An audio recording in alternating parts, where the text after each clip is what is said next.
In 2015, two civil construction companies, the China Harbour Engineering PNG Limited and the China Harbour Engineering Limited, as the first and second defendants were taken to court for trespassing on private land and for damaging the environment or land that belonged to a local landowner, Buni Morua, who is the plaintiff. The plaintiff, Buni Morua, filed the court proceedings at the National Court after finding out that the China Harbour and Engineering Company was not only trespassing but damaging the land, causing environmental damages and failing to comply with the Environmental Act 2000 and for affecting the livelihood of the people. According to the lawyer representing the plaintiff, the contractor who initially moved into the area to reconstruct the Laloki Bridge just outside Port Moresby did not comply or follow proper procedures, nor did they consult or seek consent. Seeing the nature of the claim and that there was no defense, and also the court, it was evidence was produced before the court that extensive damage was done to the land.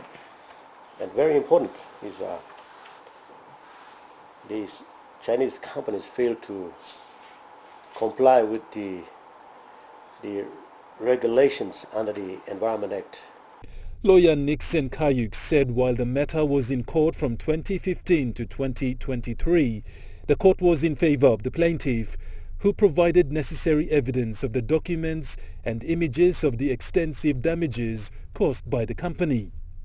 One of the biggest claim, and which stands out in this case, is a claim exemplary damages.